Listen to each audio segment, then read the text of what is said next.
Assalamualaikum dan salam sejahtera. Nama saya Alison Chong Ying. Pada hari ini, saya akan membentangkan mengenai penghayatan etika dan peradaban dalam acara Malaysia. Pembentangan ini akan meneroka bagaimanakah nilai-nilai etika dan peradaban dalam membentuk identiti dan masyarakat Malaysia yang berbilangan kaum. Dalam pembentangan ini, saya akan membincangkan 3 objek utama. Pertama, kita akan meneroka sejarah dan perkembangan etika dan peradaban di Malaysia. Kedua, kita akan menganalisis bagaimana nilai-nilai ini diamalkan pada pelbagai peringkat masyarakat kita. Akhir sekali, kita akan memahami peranan penting perlembagaan Malaysia sebagai wahana etika dan peradaban. Malaysia sebagai negara majmuk dengan pelbagai kaum, agama dan budaya memerlukan rangka kerja etika yang kukuh untuk memastikan keharmonian sosial. Keunikan Malaysia terletak pada keupayaannya untuk mengintegrasikan nilai-nilai tradisional dengan keperluan moden, membentukkan identiti nasional yang tersendiri. Etika dan peradaban bukan sekadar konsep abstrak, tetapi merupakan panduan praktikal untuk kehidupan seharian kita dan pembentukan dasar negara. Sebelum kedatangan kuasa kolonial, etika dan peradaban di tanah Melayu dipengaruhi oleh beberapa faktor. Dari abad pertama hingga ke-14, pengaruh Hindu-Buddha telah membentuk sebagai daripada nilai-nilai masyarakat. Tradisi budaya Melayu yang berakar pada adat resam tempatan juga memainkan peranan penting. Kemudian, dengan kedatangan Islam pada abad ke-13, nilai-nilai Islam menjadi sumber teras bagi etika masyarakat Melayu. Konsep adab dan budi yang masih relevan sehingga hari ini menjadi asas interaksi sosial pada masa tersebut. Zaman kolonial dari abad ke-16 hingga pertengahan abad ke-20 membawa perubahan penting dalam lanskap etika kita. Nilai-nilai Eropah mula mempengaruhi sistem pentadbiran dan perundangan. Sistem pendidikan barat diperkenalkan, membawa pemikiran dan nilai-nilai baharu. Tempoh ini juga menyaksikan pertembungan dan kadangkala pengintegrasian antara nilai tradisional dan moden yang paling ketara. Dasar ekonomi kolonial telah meletakkan asas bagi pembentukan masyarakat berbilang kaum yang kita kenali hari ini.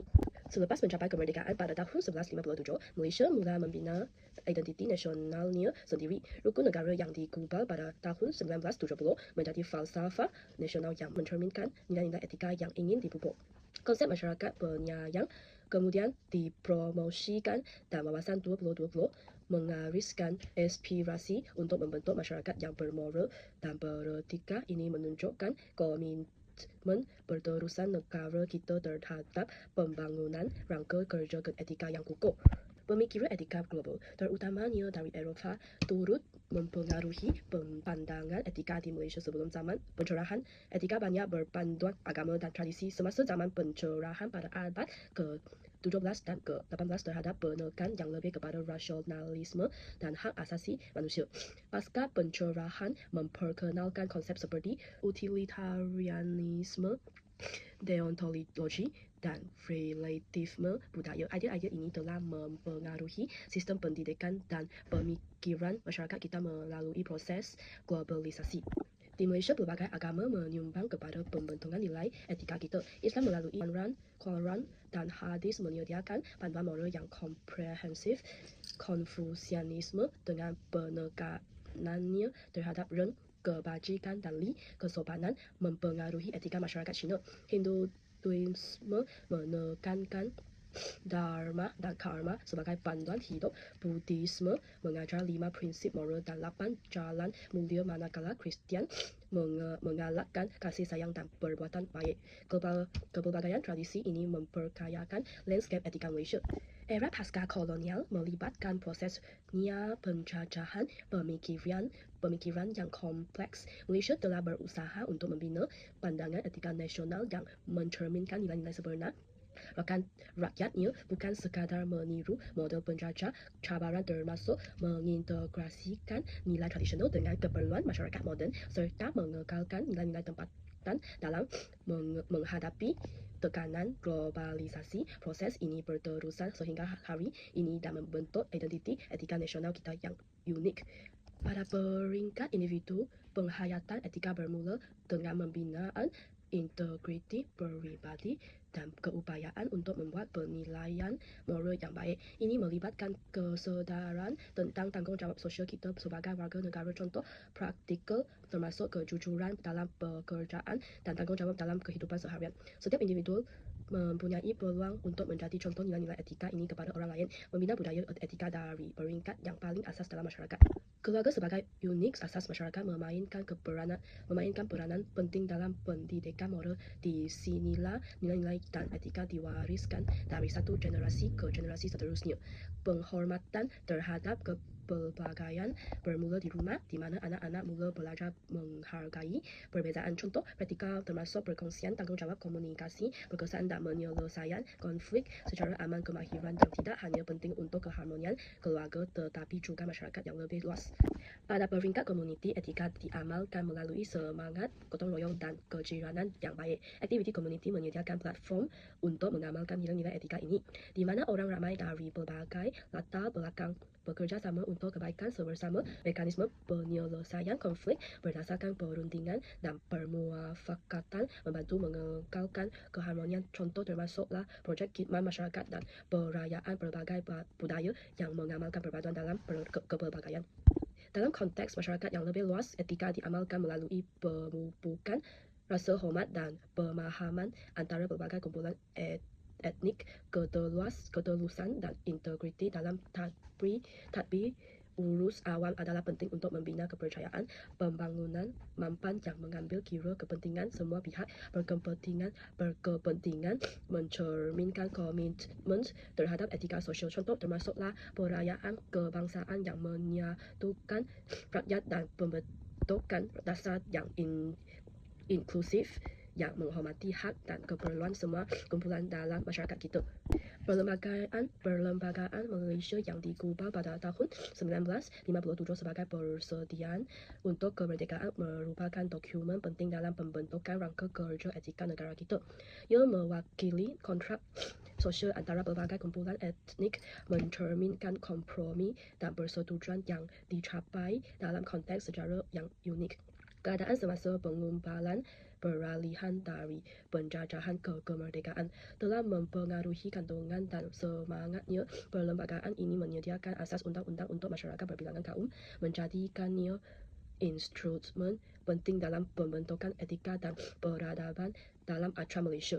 Sebagai dokumen undang-undang tertinggi negara, perlembagaan masyarakat menentukan struktur kerajaan dan pengangihan kuasa. Ia menjamin hak asasi rakyat termasuk kebebasan beragama, bersuara dan bersatuan. Lebih daripada sekadar dokumen undang-undang, ia menyediakan mekanisme untuk menyelesaikan konflik secara aman melalui proses yang ditetapkan, mengalahkan pendekatan politika terhadap penyelesaian pertikaian dalam masyarakat.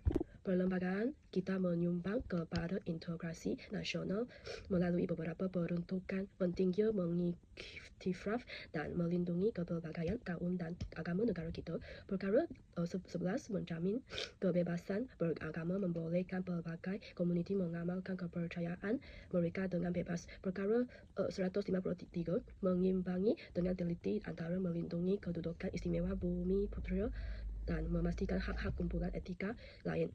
Dasar bahasa dalam perkara 152 adalah contoh lain pendekatan inklusif mengiktiraf bahasa Melayu sebagai bahasa kebangsaan sambil melindungi penggunaan bahasa lain. Peruntukan ini secara kolektif menyumbang kepada rangka kerja etika yang membolehkan pelbagai kumpulan hidup bersama secara harmoniat. Sebagai kesimpulan, etika dan peradaban dalam konteks Malaysia mewakili gabungan unik nilai-nilai tradisional dan moden. Penghayatan etika berlaku pada pelbagai peringkat, bermula dari individu dan keluarga hingga komuniti dan masyarakat yang lebih luas. Perlembagaan kita berfungsi sebagai rangka kerja etika yang penting untuk masyarakat berbilangan budaya, melindungi hak-hak dan mengalahkan tanggungjawab semua rakyat. Nilai-nilai bersama yang kita kongsi menghormati kepelbagaian, mencari persetujuan dan mengutamakan keharmonian membentuk asas perpaduan nasional kita.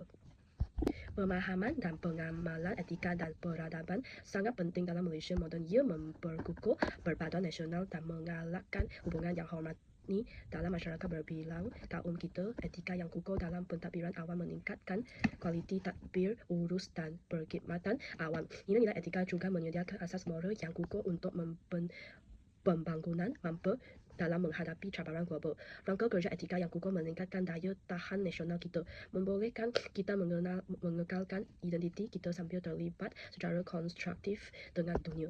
Terima kasih atas perhatian Anda pada hari ini. Seperti yang telah kita perbincangan, etika dan peradaban bukan sekadar konsep akademik tetapi merupakan panduan praktikal untuk membina Malaysia yang harmoni. Sebagai anggota masyarakat, kita semua mempunyai tanggungjawab mengamalkan nilai-nilai ini dalam kehidupan seharian kita, menyumbang kepada negara yang lebih baik dan lebih inklusif. Bersama-sama kita boleh membina masa depan di mana kepelbagaian budaya kita bukan sekadar diterima tetapi dirayakan sebagai sumber kekuatan. Ini merupakan panduan ke video pembentangan saya. Terima kasih kerana menonton dan mendengar. Sekian, terima kasih.